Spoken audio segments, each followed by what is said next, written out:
Hello friends, welcome in medicine and GK with Dheeraj sir. तो बच्चों, हमारी pharmacology की सीरीज़ चली हुई है। हमारा नेक्स्ट चैप्टर है या नेक्स्ट पार्ट है हमारा 13। इससे पहले हमने 12 चैप्टर कंप्लीट कर लिए है।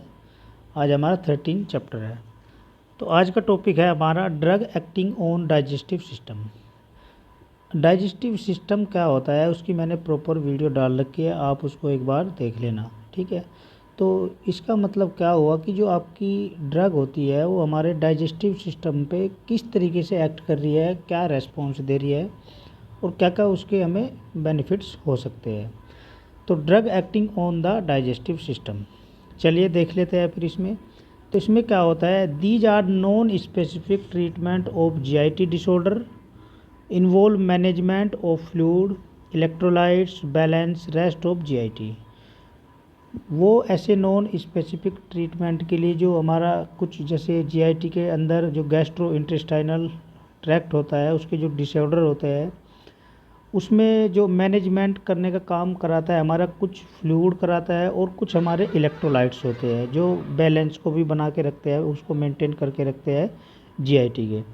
फिर आता है हमारा diet modification, nutrient support by relief from visceral pain. और क्या करते हैं, न्यूट्रिशनल सपोर्ट देते हैं एक प्रकार से, और वहाँ पे एक जो विसरल पेन होता है उसको भी रिलीव करने में मददगार होते हैं। वही क्या कहलाते हैं, हमारे डाइजेस्टिव सिस्टम में ड्रग कहलाती है। चलिए अब बात करते हैं हम इसके जीआईटी के डिसऑर्डर। जीआईटी के डिसऑर्डर कौन कौन से हो सकते हैं, जैसे आपका कार्मिनेटिव होता है बच्चों, ठीक, डाइजेस्टेंट होता है, बीटर होता है, एंटी अल्सर ड्रग होती है, परगेटिव और लेग्जेटिव होता है, इमेटिक्स होती है और आपका एंटी स्पास्मोडिक होता है। ये सब क्या है, हमारे जीआईटी डिसऑर्डर है जो हमारे डाइजेशन में और आपका गैस्ट्रो इंटेस्टाइनल ट्रैक्ट जो होता है उसमें बहुत ही बेनिफिशियल होते हैं हमारी बॉडी के लिए। ठीक है बच्चों, चलिए अब नेक्स्ट बात करते हैं हम कार्मिनेटिव। तो कार्मिनेटिव क्या होते हैं, ठीक है। तो कार्मिनेटिव के बारे में देख लेते हैं एक बार। सबसे पहली बात तो ये क्या होते हैं, वोलेटाइल ऑयल होते हैं, ठीक है। और ये क्या करते हैं, they are improve digestion, digestion को इम्प्रूवमेंट में मददगार होते हैं। डिस्पेल गैस, गैस को डिस्पेल करने के लिए होते हैं। Ease bloating and relieve cramps by the acting on anti spasmodic. और एक प्रकार से वहाँ पे जो क्रैम्प्स बने हुए हैं या स्पास मतलब जकड़न टाइप का बना हुआ है, ठीक है, तो उसको क्या करते हैं, रिलीव कराने का काम करते हैं जो हमारे कार्मिनेटिव होते हैं। ठीक है बच्चों, ऐसे इनकी प्रॉपर्टी को हम एंटी स्पास्मोडिक भी बोल सकते हैं। चलिए, they allow the gases to expel from the GIT. और ये क्या करते हैं, गैस जो होती है गैस को एक्सपेल करते हैं जीआईटी से, ठीक है, मतलब जीआईटी से गैस को बाहर निकाल देते हैं। इसमें एग्जाम्पल में आता है हमारा जैसे सोडियम बाइकार्बोनेट 0.6 से 1.5 ग्राम। नेक्स्ट है आपका ऑयल पिपरमेंट। पिपरमेंट क्या होता है, जो पुदीना होता है बच्चों, ठीक है, जो क्या होता है, पुदीना होता है। ये कितना है आपका, 0.06 से लेके 0.1 ml। नेक्स्ट है आपका टिंचर कार्डमम। कार्डमम मतलब जो दालचीनी होती है, दालचीनी, ठीक है, इसका है आपका 1 से लेके 2 ml। नेक्स्ट है आपका टिंचर जिंजर, अदरक होता है जो बच्चों, ठीक है, वो कितना है आपका 0.6 से लेके 1 ml। ये सब इसके एग्जाम्पल है हमारे कार्मिनेटिव के। अब इसमें ड्रग की अगर हम बात करें तो जैसे हमारा क्लोव लौंग आती है, फेनल सौंफ, नटमैग, कोरिएंडर धनिया, टर्मेरिक, हल्दी एक्सेट्रा। ये सब क्या करते हैं, हमारे जीआईटी के लिए बहुत अच्छे बेनिफिशियल होते हैं हमारी बॉडी में। और ये क्या करते हैं, एक प्रकार से गैस को बाहर निकालने में भी मददगार होते हैं। ठीक है, चलिए नेक्स्ट है आपका डाइजेस्टेंट। तो डाइजेस्टेंट क्या होते हैं, they are use to aid GIT, ठीक है। ये यूज किसके लिए किए जाते हैं, जो हमारा गैस्ट्रो इंटेस्टाइनल ट्रैक्ट होता है। अब इसमें गैस्ट्रो इंटेस्टाइनल में कौन कौन से होते हैं, देखो, पेप्सिन एंड रेनिन एंजाइम, ठीक है। पेप्सिन होता है, ये एक प्रकार के एंजाइम होते हैं, पेप्सिन और rennin. Pepsin is a proteolytic enzyme. ये क्या होता है बच्चों? एक प्रकार का प्रोटोलाइटिक एंजाइम होता है। And obtain from the glandular layer of होग स्टमक। ठीक है, तो ये जो कहाँ से कलेक्ट किया जाता है, कहाँ से ऑब्टेन किया जाता है? जो जो सुअर होता है बच्चों, सुअर की जो ग्लैंडुलर लेयर होती है स्टमक की, ये वहाँ से हम इसको कलेक्ट करते हैं, जो आपका पेप्सिन एंजाइम होता है और जो आपका रेनिन एंजाइम होता है। नेक्स्ट, इट इज़ एडमिनिस्टर इन 0.5 से लेके 1 ग्राम डोज वाया ओरल रूट, और हम इसको ओरल रूट से यूज कर सकते हैं।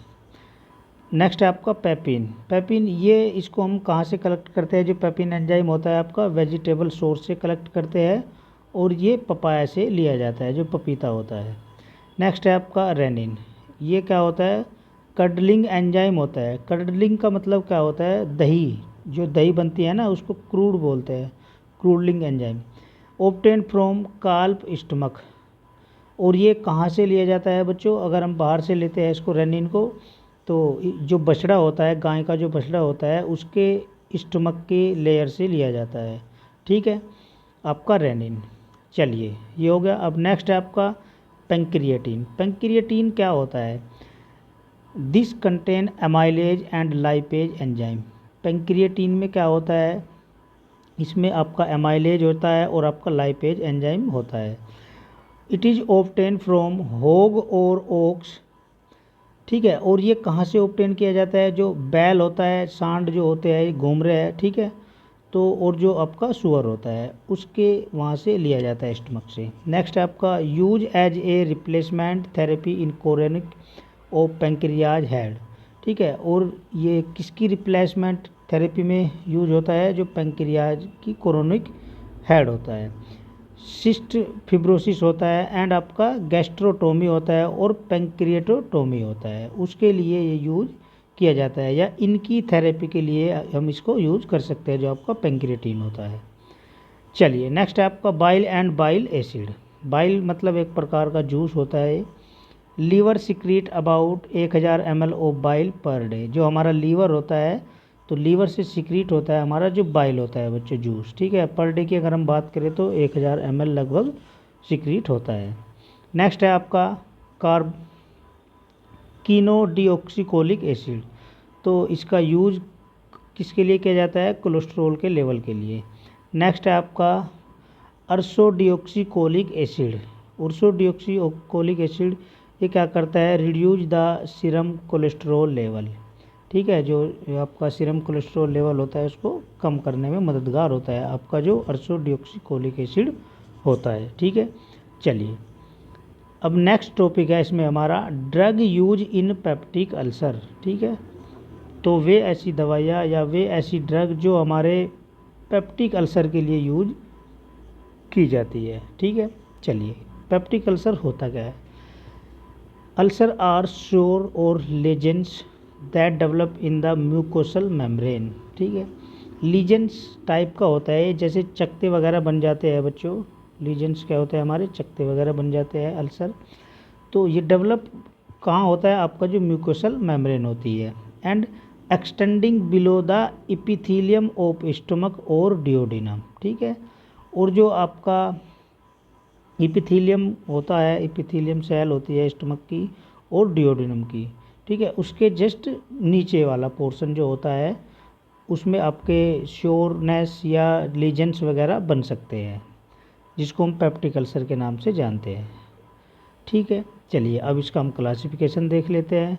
तो क्लासिफिकेशन की अगर हम बात करें तो फर्स्ट है आपका एंटी सिक्रेटरी एजेंट। ये क्या करता है? Reduction of gastric acid. इसमें फर्स्ट आता है हमारा H2 एंटागोनिस्ट। इसमें ड्रग आती है हमारी सिमिटिडीन, रेनिटिडीन और आपका फेमोटोडीन। नेक्स्ट है आपका PPI, प्रोटोन पंप इनिबिटर। इसमें आती है हमारी ओमिपैराजोल, पेंटापैराजोल और आपका रेबीपैराजोल। चलिए, नेक्स्ट है आपका एंटीकोलिनर्जिक। एंटीकोलिनर्जिक इसमें आती है आपका पायरिनजिपिन, प्रोपेंथिलीन। नेक्स्ट है आपका प्रोस्टाग्लैंडिन एनालॉग्स। इसमें आती है आपका मिसोप्रोस्टोल और आपका एनाप्रिस्टोल। नेक्स्ट है आपका एंटी गैस्ट्रिन। एंटी गैस्ट्रिन में आएगी हमारी ऑस्ट्रियोटाइड। नेक्स्ट है आपका एंटा एसिड। ये क्या करता है antacid? Neutralization of gastric acid. Gastric acid जो होता है उसको न्यूट्रल बनाने के लिए यूज किया जाता है। इसमें दो प्रकार से होता है, फर्स्ट है आपका सिस्टेमिक और दूसरा नॉन सिस्टेमिक। फर्स्ट में आता है हमारा सोडियम बाइकार्बोनेट और आपका सोडियम सिट्रेट।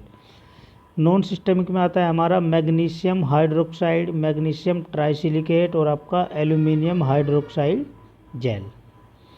चलिए थर्ड है हमारा अल्सर प्रोटेक्टिव।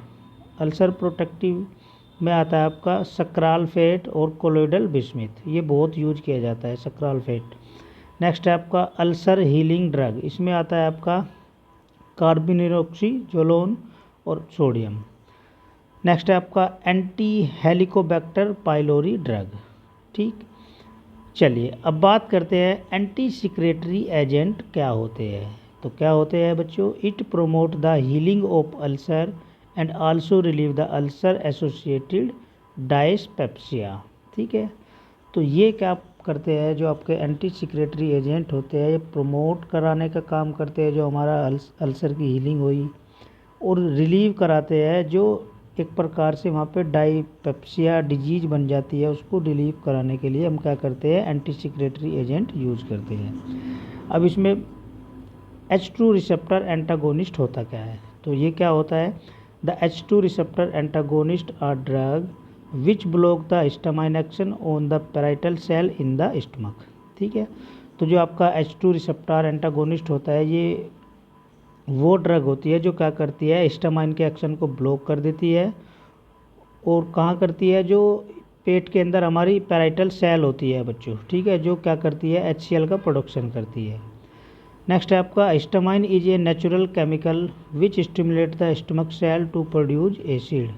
हिस्टामाइन क्या होता है? एक प्रकार का नेचुरल केमिकल होता है और ये क्या करता है? स्टमक की सेल को स्टिमुलेट कर देता है और वहाँ पे क्या होता है? जो आपका एसिड होता है वो प्रोड्यूस होता है।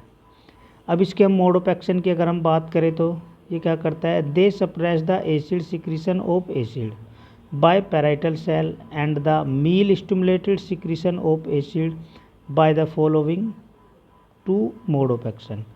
तो ये क्या करता है बच्चों? सप्रेस कर देता है एसिड के सिक्रीशन को और जो आपकी पैराइटल सेल के द्वारा बना है, ठीक है, और मील स्टिमुलेट सिक्रीशन करता है। मील मतलब जो भोजन ले रहे हो आप, खाना खा रहे हो, उसके सिक्रीशन को भी बढ़ा देता है।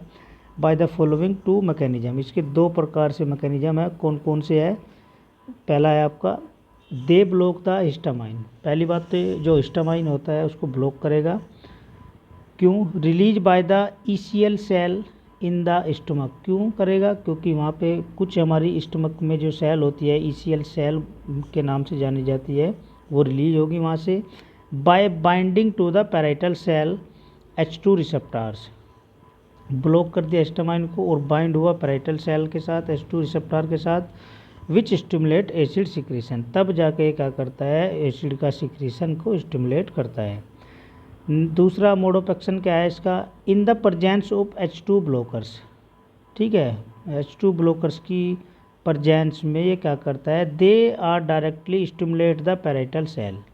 ये क्या करता है? डायरेक्टली स्टिमुलेट करता है पैराइटल सेल को बाय गैस्ट्रीन और acetylcholine, thus reducing acid secretion.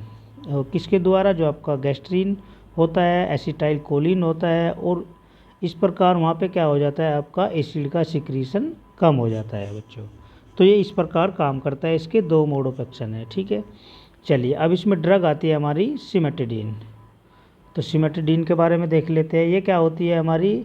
These are H2 receptor antagonist that inhibit acid production in the stomach. ठीक है, तो ये क्या होती है? H2 रिसेप्टर एंटागोनिस्ट होती है, इनहिबिट करती है एसिड के जो प्रोडक्शन हो रहा है स्टमक में, और यूज की जाती है। These are use in heartburn and peptic ulcer.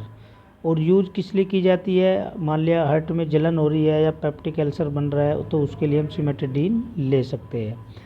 इसके मोड ऑफ एक्शन की अगर हम बात करें तो ये क्या करता है? They are inhibit the histamine action of the acid production cell of the stomach, thus acid production is reduce. और ये हिस्टामाइन के एक्शन को इनहिबिट कर देता है। एसिड का जो प्रोडक्शन होता है स्टमक की जो सेल का, उसको बढ़ा देता है एक प्रकार से। इस प्रकार वहाँ पे क्या हो जाता है, एसिड का प्रोडक्शन कम हो जाता है। चलिए अब इसके थेरापेटिक यूज देख लेते हैं।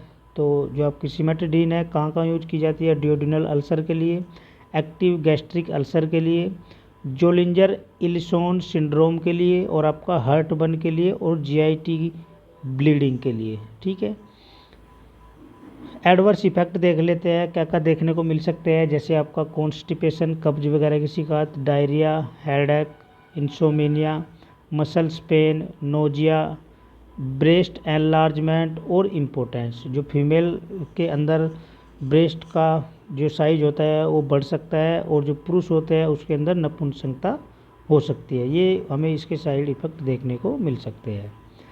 चलिए अब बात करते हैं हम पीपीआई, प्रोटॉन पंप इनहिबिटर क्या होते हैं। तो ये क्या होते हैं बच्चों, इसको देख लेते हैं एक बार।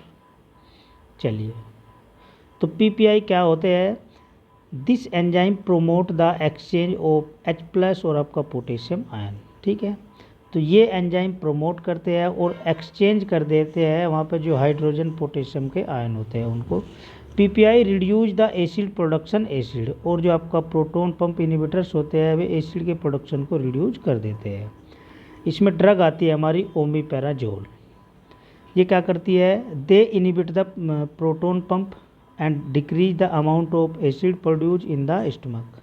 ये क्या करती है, प्रोटॉन पंप को इनहिबिट कर देती है, और जो वहाँ पे एसिड का जो प्रोडक्शन हो रहा है स्टमक के अंदर उसको, उसके अमाउंट को कम कर देती है। ठीक है, मोड ऑफ एक्शन की अगर हम बात करें तो they suppress the secretion of gastric acid. ठीक है, ये क्या करती है, सप्रेस करती है गैस्ट्रिक एसिड का जो सिक्रीशन हो रहा है by inhibiting the H+ K+ ATPase in the gastric parietal cell, और इनहिबिट कर देती है वहाँ पे जो आपका हाइड्रोजन पोटेशियम एटीपेज होता है गैस्ट्रिक पैराइटल सेल में। ठीक है, उसके लेवल को क्या कर देती है, कम कर देती है, सप्रेस कर देती है। थेरापेटिक यूज की अगर हम बात करें तो कहाँ कहाँ किया जाता है, रिलीव हार्टबर्न, नेक्स्ट है आपका ओशियोफेगल कैंसर, नेक्स्ट है आपका गैस्ट्रिक अल्सर। एडवर्स इफेक्ट हमें क्या क्या देखने को मिल सकते हैं, हेडेक हो सकता है, डायरिया दस्त वगैरह हो सकते हैं, एब्डोमिनल पेन, जी मिचला सकता है, नोजिया हो सकता है, डिजीनेस चक्कर भी आ सकता है। चलिए अब नेक्स्ट है हमारा प्रोस्टाग्लैंडिन एनालॉग। प्रोस्टाग्लैंडिन एनालॉग क्या होता है, इसमें ड्रग आती है हमारी मीसोप्रोस्टोल। ये बहुत इंपॉर्टेंट ड्रग है मीसोप्रोस्टोल। ये क्या करती है, they are reduce the risk of stomach ulcer in patient. ये क्या कर देती है, पेशेंट के अंदर जो स्टमक अल्सर बन रहा है उसके रिस्क को कम कर देती है। बीइंग ट्रीटेड विद एनसेड्स, जब हम उसको एनसेड्स के द्वारा ट्रीट करते हैं। एनसेड्स क्या होता है, non steroidal anti inflammatory drugs. ठीक है बच्चों, तो ये क्या होता है आपका एनसेड्स, नॉन स्टेरॉयडल, ठीक है, एंटी इन्फ्लामेटरी। इसमें ड्रग आती है हमारी एस्प्रिन और आपका आइबुप्रोफेन। चलिए मोड ऑफ एक्शन देख लेते हैं इसका। They are inhibit the secretion of gastric acid. ये जो गैस्ट्रिक एसिड का सिक्रीशन है उसको इनहिबिट कर दे रही है by directly acting on the parietal cell. जब पैराइटल सेल के ऊपर ये डायरेक्ट एक्ट करेगी। उसके बाद by binding to the prostaglandin receptor, और प्रोस्टाग्लैंडिन बाइंड हो जाएगी प्रोस्टाग्लैंडिन रिसेप्टर के द्वारा।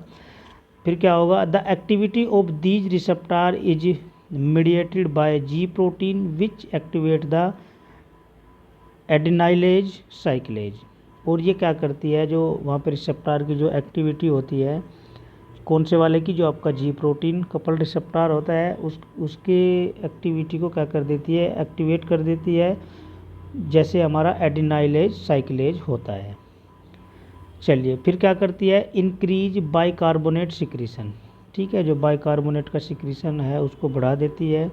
दूसरी चीज़, decrease in the volume and pepsin content of gastric secretion, और जो आपका पेप्सिन की जो वॉल्यूम है उसको कम कर देती है, और जो गैस्ट्रिक एसिड का जो सिक्रीशन है उसका कंटेंट है जो उसको कम कर देती है। और क्या करती है ये, increase mucus layer thickness, mucus layer की थिकनेस को बढ़ा देती है। फिर mucosal blood flow increase due to direct vasodilation, और जो आपका म्यूकोसल ब्लड का जो फ्लो है उसको बढ़ा देती है और वहाँ पे क्या हो जाता है, डायरेक्ट वैसोडाइलेशन की प्रक्रिया स्टार्ट हो जाती है। चलिए थेरापेटिक यूज की अगर हम बात करें इसकी, तो थेरापेटिक यूज कौन कौन से होते हैं बच्चों, इसमें फर्स्ट है हमारा स्टमक अल्सर के लिए यूज की जाती है। एडवर्स इफेक्ट की अगर हम बात करें तो इसमें आपका diarrhoea, abdominal pain, headache, menstrual cramps, nausea, flatulence. Flatulence क्या होता है, फुलाव होता है एक प्रकार का, फुलाव, पेट फूल जाता है ना बच्चों, पेट फूलना, फ्लैचुलेंस। चलिए नेक्स्ट है हमारा एंटा एसिड। एंटा एसिड क्या होता है आप सबको पता है, ठीक है, जहाँ पे एंटा या एंटी वर्ड आ गया तो वो उसके अगेंस्ट काम करेगा। तो एंटा एसिड से हम समझ रहे हैं कि जो एंटा एसिड होता है वो एसिड के प्रोडक्शन को कम करता है, ठीक है। These are the basic substance that neutralize the gastrin acid, increase the pH of gastrin content. ये क्या होता है, एक प्रकार का एंटासिड जो होता है बेसिक सब्सटेंस होता है पहली बात तो, और गैस्ट्रिक एसिड को क्या करता है, न्यूट्रलाइज करता है, और वहाँ पे क्या कर देता है, इंक्रीज द पीएच, पीएच को बढ़ा देता है, और गैस्ट्रिन कंटेंट, जो गैस्ट्रिन कंटेंट होता है उसको। एट पीएच अबव 5, यदि 5 से ऊपर है तो peptic activity is indirectly reduced as pepsin is secreted as a complex with an inhibitory terminal moiety, ठीक है। तो इसमें क्या होता है, जब आपका जो पीएच है तो जब वो 5 से ज़्यादा होगा तो उसमें क्या होगा, जो आपका पेप्टिक या पेप्टिक एक्टिविटी है वो इनडायरेक्टली क्या होगी, कम होगी, ठीक है। और जो वहाँ पे पेप्सिन नाम का जो एंजाइम है वो सिक्रीट होगा और एक प्रकार का कॉम्प्लेक्स बना लेगा, तब जाके वहाँ पे जो टर्मिनल की जो मोइटी है वो इनहिबिट हो जाएगी बच्चों, ठीक है। चलिए इसका मोड ऑफ एक्शन देख लेते हैं। Antacid do not decrease the production of acid. देखो एंटा एसिड प्रोडक्ट, जो आपका एसिड का जो सिक्रीशन होता है उसको कम कर देता है, कम नहीं करता, ठीक है। डू नॉट डिक्रीज, उसको कम नहीं करता, बल्कि क्या करता है, they only raise the enteral pH. वो क्या करता है, जो एंटेरल पीएच होता है 4 से कम, उसमें क्या करता है, इवोक रिफ्लेक्शन का मोड बना देता है, तब जाके वहाँ पे क्या होता है, गैस्ट्रीन रिलीज होता है। क्या होता है बच्चों, गैस्ट्रीन रिलीज होता है, ठीक है। फिर क्या करता है, they neutralize the gastrin acid and prevent pepsin activation. और ये क्या कर देता है, जो वहाँ पे गैस्ट्रीन रिलीज हुआ ये, ठीक है, उसको क्या करता है, न्यूट्रल करता है एंड प्रिवेंट पेप्सिन एक्टिवेशन, और जो आपका पेप्सिन है उसका जो एक्टिवेशन हो रहा है उसको प्रिवेंट करता है, ठीक है। चलिए थेरापेटिक यूज देख लेते हैं इसका। अल्सर हीलिंग के लिए, रिलीव पेन के लिए, और डियोडिनल अल्सर के लिए एक्सेट्रा, और भी बहुत सारे थेरापेटिक यूज हो सकते हैं। एडवर्स इफेक्ट की बात करें तो हम milk alkali syndrome, gastric डिसेंशन, rebound acidity, diarrhoea, constipation. दूसरा है हमारा सिस्टेमिक एंटा एसिड क्या होते हैं। तो सिस्टेमिक एंटा एसिड क्या होते हैं बच्चों, sodium bicarbonate, sodium citrate. Non systemic antacid क्या होते हैं, magnesium hydroxide, magnesium trisilicate, aluminium hydroxide gel, और कैल्शियम कार्बोनेट। चलिए अब नेक्स्ट टॉपिक है हमारा anti Helicobacter pylori drug. Anti Helicobacter pylori drug क्या होती है, तो क्या होती है बच्चों, these are the gram negative bacillus bacteria, ठीक है। ये क्या होती है, ग्राम निगेटिव बैसिलस बैक्टीरिया होती है, विच लाइव इन द जीआईटी, जो कहाँ होती है, कहाँ लाइव होती है, आपका जो गैस्ट्रो इंटेस्टाइनल ट्रैक्ट होता है बच्चों, जो जिसको हम जीआईटी के नाम से बोलते हैं, वहाँ पे क्या होता है, ग्राम नेगेटिव बैसिलस बैक्टीरिया पाया जाता है। If the remain present for many years cause ulcer in the lining of stomach और in the upper part of the small intestine, ठीक है। यदि ये क्या हो रहा है, यदि वहाँ पे कुछ आपका रिमेनिंग प्रेजेंट है, ठीक है, तो कुछ साल के बाद वहाँ पे क्या हो सकता है, अल्सर बन सकते हैं, अल्सर का कारण बन सकता है, ठीक है। In the lining of stomach, जो आपका स्टमक की जो लाइनिंग है और in the upper part of the small intestine, और जो आपकी स्मॉल छोटी आंत का जो ऊपर वाला हिस्सा होता है उसके अंदर हमें देखने को मिल सकता है। ठीक है, अब इसमें एग्जाम्पल की अगर हम बात करें तो एमोक्सिसिलिन, ये क्या होती है, ब्रॉड स्पेक्ट्रम एंटीबायोटिक होती है बच्चों एमोक्सिसिलिन। नेक्स्ट है आपका क्लोरिथ्रोमाइसिन, इसमें आता है आपका semi synthetic macrolide antibiotic drive from erythromycin. ठीक है, नेक्स्ट है आपका it bind to the bacterial 50S ribosomal sub unit and inhibit bacterial synthesis. और जो आपका क्लोरिथ्रोमाइसिन होता है वो क्या होता है, सेमी सिंथेटिक मैक्रोलीड एंटीबायोटिक होते हैं, और ड्राइव कहाँ से होते हैं, इरिथ्रोमाइसिन से। बाइंड किसके साथ होते हैं, बैक्टीरियल 50S राइबोसोमल की सब यूनिट के साथ, और क्या करते हैं, इनहिबिट बैक्टीरियल सिंथेसिस, बैक्टीरिया की जो सिंथेसिस है उसको इनहिबिट कर देते हैं। ठीक है, यूज कहाँ कहाँ करते हैं हम इसको, फेरेंजाइटिस, टॉन्सिल्स, और आपका निमोनिया, ड्यूडेनल अल्सर डिजीज, और आपका लाइम डिजीज। चलिए अब नेक्स्ट टॉपिक आता है इसमें बच्चों हमारा लैक्जेटिव या परगेटिव। लैक्जेटिव परगेटिव क्या होते हैं, these are use to treat constipation. ठीक है, जो कब्ज वगैरह की बीमारी के लिए दिया जाता है उसको हम लैक्जेटिव बोलते हैं। As they induce bowel movements और लूजन द स्टूल, और जो बाउल के अंदर जो मूवमेंट है उसको क्या कर देते हैं, कम करते हैं, और जो हमारा स्टूल होता है उसको सॉफ्ट बनाते हैं एक प्रकार से। ठीक है, चलिए क्लासिफिकेशन देख लेते हैं इसमें। बुल्क फॉर्मिंग में हमारे कुछ डाइटरी फाइबर्स आते हैं, जैसे ब्रान हो गया, साइलम हो गया, इसाबगोल। इसाबगोल की जो भुस्सी आती है बच्चों आपने यूज भी की होगी। ठीक है, तो वो कैसे यूज की जाती है, गर्म पानी के साथ आप उसको ले सकते हो। ठीक है, यदि आपको गैस कब्ज वगैरह की बीमारी की शिकायत बन रही है। ठीक है, नेक्स्ट है आपका स्टूल शॉर्पनर। कुछ स्टूल शॉर्पनर भी आते हैं हमारे, जैसे आपका डुकोसेट्स, लिक्विड पैराफिन। नेक्स्ट है आपका स्टिमुलेंट परगेटिव। स्टिमुलेंट परगेटिव क्या होते हैं, इसमें आता है आपका एंथ्राक्यूनोन, इमोडीन्स, इसमें आता है आपका सेना कस्कारा। नेक्स्ट है आपका एंथ्राक्यूनोन, जिसको हम इमोडीन के नाम से भी जानते हैं, इसमें ड्रग आती है हमारी सेना कस्कारा। नेक्स्ट है आपका डाइफिनाइल मेथेन्स, इसमें ड्रग आती है हमारी फिनोफेथिलीन और आपका बीसाकोडाइल। नेक्स्ट है आपका फिक्स ऑयल में आता है हमारा कैस्टर ऑयल। नेक्स्ट है आपका ओस्मोटिक परगेटिव। ओस्मोटिक परगेटिव में आती है हमारी मैग्नीशियम साल्ट, इसमें आता है सल्फेट हाइड्रोक्साइड। सोडियम साल्ट में आता है आपका सल्फेट और आपका फॉस्फेट, सोडियम पोटेशियम टार्ट्रेट और आपका लैक्टोलोस।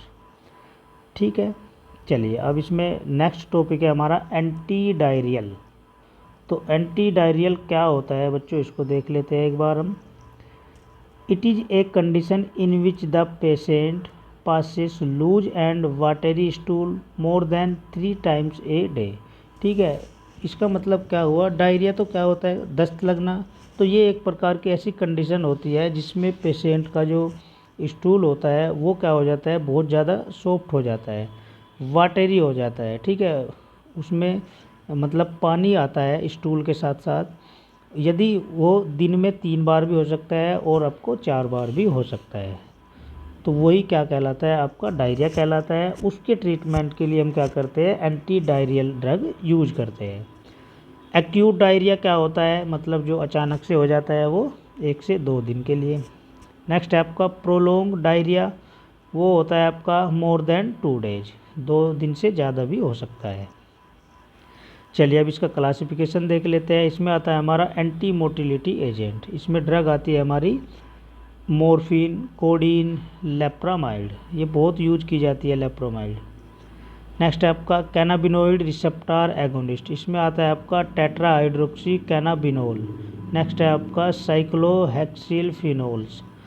नेक्स्ट है आपका एडजोरबेंट। एडजोरबेंट में आपका आता है क्योलिन, पेक्टिन, चाक, चारकोल, मिथाइल सेलुलोस। नेक्स्ट है आपका anti spasmodic agent. Anti spasmodic agent में आता है डाइसाइक्लोमाइन और आपका प्रोपेंथिलीन। नेक्स्ट है आपका anti motility agent. Anti motility agent क्या होते हैं बच्चों? ये क्या करते हैं? Decrease the ability of the intestine to contract. ठीक है, ये जो इंटेस्टाइन के अंदर जो कॉन्ट्रैक्ट हो रहा है उसकी एबिलिटी को क्या कर देते हैं? कम कर देते हैं। ठीक है, इसमें ड्रग है हमारी मॉर्फिन। ये क्या करती है? It act by increasing the tone and rhythmic contraction of the intestine. ये क्या करती है? एक्ट करती है और जो उसकी टोन है उसको क्या कर देती है? बढ़ा देती है, जो वहाँ पे रिदमिक कॉन्ट्रैक्शन हो रहा है एक प्रकार से हमारी इंटेस्टाइन के अंदर। ठीक है, नेक्स्ट है आपका कोडीन। कोडीन किसके लिए यूज होती है? आपकी डायरिया के लिए। नेक्स्ट है आपका लेप्रामाइड, जीआईटी। एडजोर्बेंट। एडजोर्बेंट क्या होते हैं बच्चों? जैसे आपका चारकोल होता है, ठीक है, और चारकोल किससे मिलके बनता है? कैसे कैसे बनता है? मेड अप ऑफ पीट के द्वारा, कोल के द्वारा, वुड लकड़ी के द्वारा, कोकोनट का जो छिलका होता है उसकी, सेल और पेट्रोलियम। ठीक है, ये सब क्या होते हैं? एडजोर्बेंट होते हैं। नेक्स्ट है आपका use in treat poisoning, flatulence और आपका प्रिवेंट हैंगओवर। और हम इसका यूज कहाँ कहाँ कर सकते हैं चारकोल का? पॉइजनिंग के केस में, यदि किसी पेशेंट ने पॉइजन खा लिया तो आप उसको क्या कर सकते हो? जो जैसे आपने लकड़ी के जो कोयला होता है बच्चों, एक प्रकार से आप ऐसे समझ लो, ठीक है, जो आपकी लकड़ी होती है और लकड़ी से जो कोयला बनता है, ठीक है, तो आप उसको पीस के और पानी के साथ यूज कर सकते हो पॉइजनिंग के केस में। फ्लैचुलेंस, जो पेट का फुलाव होता है, पेट में फुलावपन बन जाता है, उसके लिए भी। नेक्स्ट है आपका प्रिवेंट हैंगओवर, और ये हैंगओवर जो होता है उसको उसके प्रिवेंट के लिए भी। चलिए, अब इसमें नेक्स्ट आती है हमारी इमेटिक्स। तो इमेटिक्स क्या होती है बच्चों? इसमें देख लेते हैं। इमेटिक्स का मतलब होता है उल्टी, एक प्रकार से जो उल्टी लगती है। इमेटिक्स और vomiting is a protective mechanism, ठीक है, विच स्टिमुलेट इमेटिक। आपकी जो इमेटिक या मतलब उल्टी जो होती है एक प्रकार का प्रोटेक्टिव मैकेनिज्म होता है, और ये क्या करता है? स्टिमुलेट इमेटिक, उल्टी को स्टिमुलेट करता है। ठीक है, इसका मोड ऑफ एक्शन देख लेते हैं एक बार, कैसे कैसे होता है। ये क्या करता है? It involve the coordination of the medullary vomiting centre.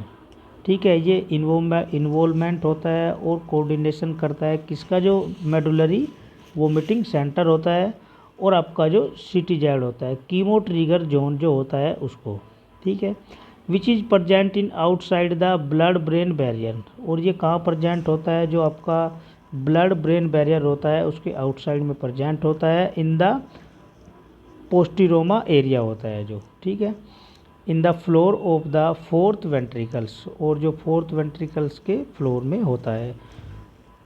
Next, the vomiting centre receive stimuli from the CTZ. और जो आपका वोमिटिंग सेंटर है रिसीव करता है स्टिमुलेशन की प्रक्रिया को सीटीजेड के द्वारा, कीमो ट्रिगर जोन के द्वारा।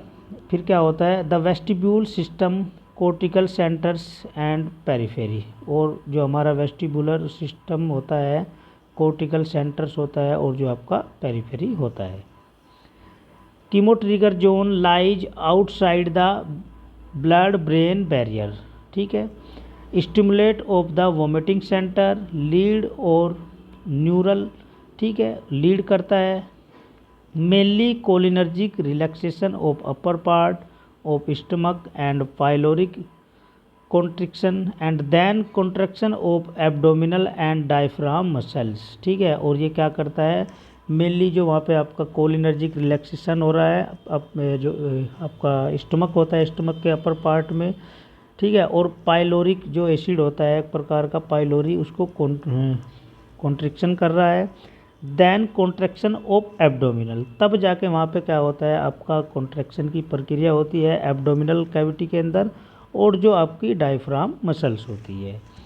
इस प्रकार ये काम करता है बच्चों। ठीक, चलिए, इसमें ड्रग की अगर हम बात करें तो इसमें मस्टर्ड आती है हमारी सरसों। ठीक है, जो यदि आप सरसों मतलब यूज करोगे, सरसों आपने खा ली या पी ली तो आपको उल्टी हो सकती है, उल्टी आ जाती है उससे। ठीक है, नेक्स्ट है आपका अमोनियम कार्बोनेट। नेक्स्ट है आपका आपके कुआना। नेक्स्ट है आपका एपोमोर्फिन। नेक्स्ट है आपका सल्फेट ऑफ जिंक, नेक्स्ट है आपका सल्फेट ऑफ कॉपर। चलिए अब नेक्स्ट आती है इसमें हमारा एंटी इमेटिक। अब तो हमने इमेटिक पढ़ा, उल्टी लगी रही है। अब वे दवाइयाँ जो उसके विपरीत काम करेगी, अगेंस्ट वोमिटिंग एंड नोजिया। ठीक है, जैसे हमारा जी मिचला रहा है, पानी आ रहा है मुंह में, हमें महसूस हो रहा है कि उल्टी लगने वाली है।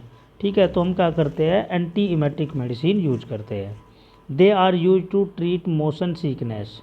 ठीक है, ये क्या कर देती है, मोशन सिकनेस के ट्रीटमेंट में दी जाती है। मतलब एक प्रकार से बॉडी की फिजियोलॉजी चेंज हो रही है, घबराहट सी हो रही है, तो उस कंडीशन में हम यूज कर सकते हैं। क्लासिफिकेशन देख लेते हैं इसमें। फर्स्ट है आपका एंटीकोलिनर्जिक, इसमें ड्रग आती है हमारी हायोसिन डाइसाइक्लोमीन। नेक्स्ट है आपका H1 एंटीहिस्टामिनिक, इसमें ड्रग आती है हमारी प्रोमिथाजीन, डाइफिनाइड्रामीन, साइक्लिजीन और आपका मैक्लोजीन। नेक्स्ट है इसमें न्यूरोलेप्टिक, न्यूरोलेप्टिक में ड्रग आती है हमारी क्लोरप्रोमाजीन, प्रोक्लोरप्रोमाजीन एंड हेलोपेरिडोल। नेक्स्ट है आपका प्रोकाइनेटिक ड्रग, प्रोकाइनेटिक ड्रग में आती है आपकी मेटोक्लोरप्रोमामाइड, डोमपेरिडोन और आपका सीसाप्राइड। नेक्स्ट है आपका 5-HT3 एंटागोनिस्ट, तो जो आपका 5-HT3 एंटागोनिस्ट है, इसमें ड्रग आती है हमारी ओंडास्टिरोन और आपका गार्निस्टिरोन। नेक्स्ट है आपका एडजुवेंट एंटी इमेटिक, इसमें ड्रग आती है हमारी डेक्सामिथासोन और आपका बेंजोडायजेपिन। तो इसमें हम ड्रग के बारे में पढ़ेंगे मीटोक्लोप्रोमाइड। ठीक है, तो ये क्या होती है, एंटी इमेटिक यूज किया जाता है इनका, और आपका गैस्ट्रोकाइनेटिक यूज भी होता है। इट इज़ कोलिनर्जिक स्टिमुलेशन, ये क्या करती है, कोलिनर्जिक स्टिमुलेशन करती है। It promotes oesophageal and gastric peristalsis movement, increase the tone of cardiac sphincter and accelerate gastric emptying. ठीक है, ये क्या करती है, एक प्रकार से कोलिनर्जिक स्टिमुलेशन की प्रक्रिया करती है, और ओसियोफेगल और आपका जो गैस्ट्रिक पेरिस्टाल्सिस मूवमेंट होता है उसको प्रोमोट करती है, और क्या करती है, जो आपका कार्डियक स्पिंचर है उसकी टोन को बढ़ा देती है, और तब जाके वहाँ पे क्या होता है, आपका गैस्ट्रिक इम्पेटाई मतलब गैस्ट्रिक खाली हो जाता है, एक्सीलरेट हो जाता है। इसमें ड्रग है दूसरी हमारी ओंडास्टिरोन, तो ये क्या होती है, selective 5-HT3 antagonist having potent anti emetic property. ठीक है, ये क्या होती है, सेलेक्टिव 5-HT3 एंटागोनिस्ट होती है, और इसकी जो प्रॉपर्टी होती है वो क्या होती है, एंटी इमेटिक प्रॉपर्टी होती है। यूज किस लिए की जाती है ये, it is use in chemotherapy और आपका रेडियोथेरेपी इंड्यूज वोमिटिंग। ठीक है, एडवर्स इफेक्ट की अगर हम बात करें तो बच्चों आपका हेडेक आता है, कॉन्स्टिपेशन आता है, डायरिया आता है। तो आज का ये टॉपिक था हमारा बच्चों, यहीं पे ख़त्म हो गया, जिसके बारे में हमने देखा है। इसमें हमने लगभग 3-4 टॉपिक कवर किए हैं। एंटी डायरियल पढ़ा है, एंटी इमेटिक पढ़ा है, इमेटिक पढ़ा है, और डाइजेस्टिव सिस्टम के बारे में देखा है। ठीक है, तो आशा करता हूँ आपको ये लेक्चर बहुत समझ में आया होगा अच्छे से। तो अगर आपको किसी बच्चे को कोई क्वेरी है वो कमेंट बॉक्स में अपनी बातें रख सकता है। ठीक है बच्चों, चैनल को आपको लाइक करना है, शेयर सब्सक्राइब भी करना है, ताकि हमें भी एक प्रकार का आपकी ओर से अच्छा मोटिवेशन मिलता है। तो मिलते हैं फिर बच्चों आपको नेक्स्ट लेक्चर में नेक्स्ट वीडियो के साथ। ठीक है, ओके बाय।